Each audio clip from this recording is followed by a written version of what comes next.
ऐसे देखो, ब्रांड को इन्फ्लुएंसर्स की ज़रूरत पड़ेगी, इन्फ्लुएंसर्स को ब्रांड की ज़रूरत पड़ेगी। आप मेरे को दोनों के लिए टिप्स बताओ। सबसे पहले ब्रांड के लिए बताओ, ब्रांड्स इन्फ्लुएंसर्स को कैसे खुश रख सकती है? पैसा देके, जितना ज्यादा पैसा देना है उतना दे दो, क्रिएटर खुश है। दूसरा, अपना प्रोडक्ट अच्छा बनाओ। अगर आपका प्रोडक्ट अच्छा है, क्रिएटर बहुत खुश होकर आपका प्रमोशन करेगा। आपका प्रोडक्ट बेकार है ना, क्रिएटर कितना ही एफर्ट मान लेंगे ना, वो नहीं चलेगा मार्केट। तो ब्रांड को दो चीजें करनी है। सबसे पहले अपना प्रोडक्ट इतना अच्छा बनाओ कि क्रिएटर की मजबूरी बन जाए कि एक फीचर तो एडिशनल बता दे अपनी वीडियो में कि भाई ये तो मेरा फेवरेट फीचर है जो लास्ट वाला है। तो सबसे पहले ब्रांड को अपना प्रोडक्ट अच्छा बनाना पड़ेगा। दूसरा, आप क्रिएटर को ऑब्वियसली उसके अकॉर्डिंग जो भी उसका मार्केट में प्राइस है वो कॉस्ट उसको दो। कॉस्ट अगर उसके हिसाब से मिलेगा तो आपके लिए एफर्ट लगाएगा, आपकी वीडियो को डिफरेंट डिफरेंट तरीके से डिफरेंट प्लेटफॉर्म पे भी डालेगा। आप बस उसको अच्छे से उसको मोनेटाइज जितना उसका बनता है उसको दो। दो चीजें हैं जो ब्रांड को करके चाहिए। क्रिएटर ब्रांड को कैसे खुश रखे? तो क्रिएटिव ब्रांड को कैसे खुश रखे? अब ब्रांड किस लिए आती है आपके पास में? ऑब्वियसली उसको चाहिए कि आपके कहने से उसका प्रोडक्ट बिक जाए, आपके कहने से उसकी सर्विसेज लोग बाय करने लगे, उसकी सर्विसेज यूज करने लगे। तो आपको अपनी ऑडियंस को इतना ट्रस्ट दिलवाना है कि जेन्युइनली ये प्रोडक्ट वो है जो मुझे भी अच्छा लगा। तो आप इतने अच्छे से बनाओ वीडियो कि उससे वैल्यू मिले ब्रांड को या उससे वैल्यू ऑडियंस को भी मिले। तो अगर आप अच्छे से वायरल करोगे वीडियो को, अच्छे से उसको कन्वर्जन लाओगे, तो ब्रांड के लिए वो सिचुएशन बहुत अच्छी होगी, आपके लिए भी विन विन सिचुएशन होगी। आपने पैसा लिया, ब्रांड को अवेयरनेस मिली, ब्रांड को कन्वर्जन मिले। तो ब्रांड क्रिएटर को करना चाहिए कि मैक्सिमम ट्राई करे कि वीडियो अच्छी बने, हाई क्वालिटी वीडियो बने, हाई क्वालिटी कंटेंट हो। ये क्रिएटर को चेक करना पड़ेगा। दूसरी बात, क्रिएटर को सारी चीजें ऑथेंटिक वे में समझानी पड़ेगी। ऐसा ना लगे कि सिर्फ वीडियो बनाने के लिए बना दिया या सिर्फ पैसा मिला है तो बना। जेन्युइनली लगना चाहिए कि पैसा लिया है लेकिन अच्छे प्रोडक्ट को प्रमोट करने के लिए। वन रेड फ्लैग जो जब एक ब्रीफ में आती है तो आप पहले ही प्रेडिक्ट कर लेते हो कि यार it is going to be troll. हाँ, ऐसा है। रेड फ्लैग बहुत सारे होते हैं कि भाई बोलना है कि भाई हमारे तो इस बंदे का नाम लेना ही लेना है, फाउंडर का नाम लेना ही लेना है। तो फाउंडर का नाम लेने से क्या फर्क पड़ेगा? आप अपने प्रोडक्ट के बारे में बात करो ना, या कुछ ऐसी चीजें जो आपको लगता है कि हमें जनरली बतानी चाहिए। ये क्या मतलब है कि एयरटेल का है लेकिन एयरटेल के फाउंडर का नाम, प्रोडक्ट के बारे में बात करो। तो किसी नाम, मुझे नहीं लगता किसी बंदे के नाम लेने से है कुछ ऐसी चीजें, तो हमें पहले पता चल जाता है कि ये बंदा अपने आप को प्रमोट करा रहा है कि अपने प्रोडक्ट को प्रमोट। कोई एक ऐसा कैंपेन दैट यू विश कि आपने किया होता? बहुत सारे कैंपेन है यार। मेरे को लगता है कि कॉज के लिए बहुत सारे कैंपेन्स आते हैं जो मुझे लगता है कि पर्सनली सबको करने चाहिए, सारे क्रिएटर्स को करने चाहिए। अभी ना जैसे एक क्रिएटर का नाम लेता हूँ, रेवंत करके क्रिएटर है। हाँ, तो मुझे लगता है कि उन्होंने इतने कैंपेन्स करे हैं ऐसे, जो लगता है कि यार ये बंदे ने अच्छा एक इनिशिएटिव स्टार्ट किया है, ये कैंपेन मुझे भी करना है, या मुझे भी लोगों को बताना चाहिए कि हेल्थ रिलेटेड चीजें, या हेल्थ कितनी इंपॉर्टेंट है। तो बहुत सारे ऐसे कैंपेन आते हैं जो हेल्थ कॉन्शियस होते हैं, या जो अवेयरनेस के लिए आते हैं, या जो एजुकेशन के लिए आते हैं, जो लोगों को समझना चाहिए, या जो बहुत सारी स्कीम्स आती हैं गवर्नमेंट की, जो एक्चुअली में हर ऑडियंस को पता होना चाहिए कि ये स्कीम है जिससे लोगों को बेनिफिट मिल रहा है। तो बहुत सारी स्कीम्स है गवर्नमेंट की जो मुझे लगता है सबको प्रमोट करनी चाहिए।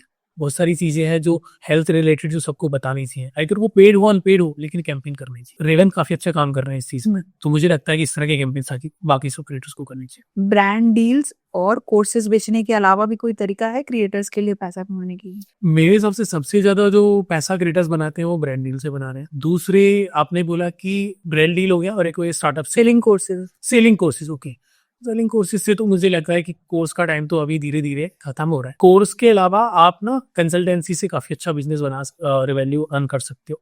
जैसे मैं आपकी बात करता हूँ, आप काफी सारे क्रिएटर्स को कंसल्ट करते हो उसके पेज को ग्रो करने में, तो ये एक अच्छा रेवेन्यू मॉडल हो सकता है क्रिएटर्स के लिए। जैसे अभी काव्या, तो उन्होंने अभी लर्न करके के क्रिएट लर्न करके अपना एक अकेडमी बिल्ड कर रहे हैं। तो वो क्रिएटर्स को समथिंग सिखा रहे हैं कि आपको कैसे अपनी वीडियोस वायरल करनी चाहिए। तो ये भी एक अकेडमी आप स्टार्ट कर सकते हो जिससे आपका कॉन्टेंट मोनेटाइज हो सकता है। तो आप ब्रांड डील्स के अलावा अकेडमी, कंसल्टेंसी, इनके थ्रू कर सकते हैं। एंड थर्ड वन इज, आप अपना प्रोडक्ट ऐसा कोई बिल्ड कर लो जिससे आपको लगता है कि आपकी ऑडियंस या आपकी कम्युनिटी बाय कर सकती है, तो वो भी एक रेवेन्यू मॉडल हो सकता है। एंड यूट्यूबर्स के लिए फोर्थ होता है वो एडसेंस से पैसा आता ही है, तो वो तो एक है ही प्लस पॉइंट। तो ये 3-4 मॉडल है। ठीक है, अगर आपको एक प्लेटफॉर्म चूज करना हुआ तो आप किसको चूज करोगे? मैं तो पर्सनली लिंक्डइन पे बहुत एक्टिव हूँ, तो मेरे लिए लिंक्डइन काफी अच्छा है। बाकी लिंक्डइन भी काफी अच्छा मोनेटाइज है, तो मेरे सबसे लिंक्डइन काफी मेरे लिए अच्छा है। लेकिन इंस्टाग्राम और यूट्यूब में अगर बात करूँ तो यूट्यूबर्स के लिए काफी अच्छा लॉयल, लोग बोलते हैं कि यूट्यूब पे लॉयल ऑडियंस ज्यादा है, तो यूट्यूबर्स के लिए यूट्यूब भी अच्छा है। एंड इंस्टाग्राम तो सबके लिए है ही बेस्ट। तीनों प्लेटफॉर्म मेरे हिसाब से, मैं किसी को प्रायोरिटी नहीं दे रहा, बट डिपेंड करता है कि आपके लिए कौन सा अच्छा है।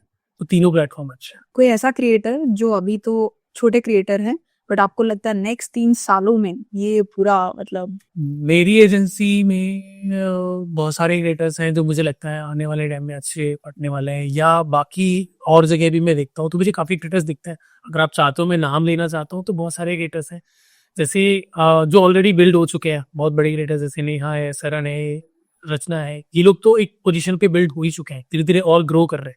बट जो नए क्रिएटर्स और आ रहे हैं, जैसे काव्या ने पिछले 1 साल में बहुत जल्दी ग्रो किया, एक डिफरेंट स्टाइल में कंटेंट बनाना स्टार्ट। तो मुझे काव्या का कंटेंट काफी अच्छा लगता है। मैं बहुत बार उनसे मिलता हूँ तो ये चीज के लिए बोलता हूँ, मैं अप्रिशिएट किया है मुझे इस तरह के क्रिएटर्स और इंडस्ट्री में देखने हैं। और जैसे मैंने अपना एक हमारा क्रिएटर है तरुण, मैं आपको बताया, मुझे लगता है कि नेक्स्ट 2-3 ईयर्स में एक ऐसा क्रिएटर है तो बहुत अच्छा बनने वाला है। जैसे नीतीश राजपूत का नाम भी लोग एक क्रिएटर्स में, बहुत अच्छे क्रिएटर्स में नाम आता है, तो इस तरह के क्रिएटर्स मुझे लगता है कि तरुण भी कहीं ना कहीं ऐसी पोजीशनिंग बनाने वाला है। कोई एक ऐसी चीज जिसके ऊपर क्रिएटर बहुत ऑब्सेस करते हैं पर जरूरत नहीं है? वही चीज है, मैंने आपको बताया कि उनको लगता है कि व्यूज के ऊपर थोड़ा ज्यादा उनको रहता है कि यार मेरे व्यूज नहीं आए तो लोग लगेगा कि मैं आउटडेटेड हो गया हूँ, या मुझे ऐसा लगता है कि मेरे से ज्यादा व्यूज अगर किसी और के आ गए हैं तो मुझे उसने रिप्लेस कर दिया है। मेरे को लगता है कि आपको ना अपने कंटेंट में रिसर्च करते रहना चाहिए, नई नई स्टाइल्स में कंटेंट बनाना चाहिए, नए नए तरीके से नए नया रिसर्च लेके आओ, नए स्टाइल में कंटेंट बनाओ। तो आपको इतना नहीं सोचना चाहिए कि क्या चल रहा है। कभी कभी व्यूज डाउनफॉल आते हैं,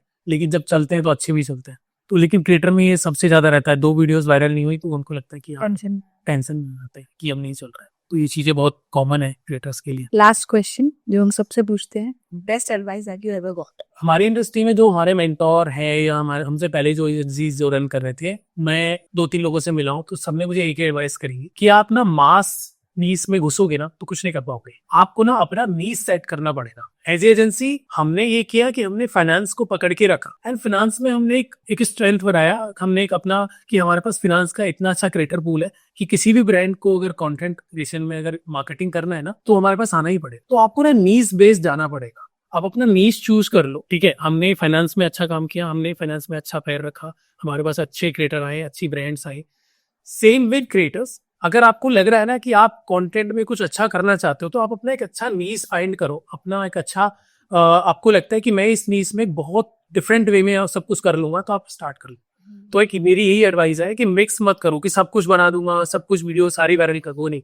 आप अपना सबसे पहला अपना नॉलेज जिसमें आपको लगता है कि सबसे ज्यादा उस नीश को डिसाइड करके बसो, उसके बाद फिर आपको ग्रोथ भी मिलेगा, मोनेटाइजेशन भी मिलेगा, फेम भी मिलेगा, रिस्पेक्ट भी मिलेगी। तो आपको ये फाइंड आउट करना है, जो मेरा तो यही मंत्र है या जो मुझे मिला है कि भाई अगर आप एक चीज में अच्छे से एक्सपर्ट बन जाओगे तो लोग आपको ढूंढेंगे कि यार मुझे फाइनेंस में जाना है तो मुझे डिजिटल के पास जाना है, यार मुझे अगर कंटेंट क्रिएशन सीख रहा है तो मेरे को प्रतीका के पास जाना है कि ये अच्छे से सिखाती है। तो वो चीज आपको चूज करनी पड़ेगी। दिस इज माई लास्ट मंत्र। Thank you so much Deepak for coming here and giving your time. अभी किसी को भी क्रिएटर इकोनॉमी समझनी है तो ये एक पूरा मास्टर क्लास था, they can understand it completely.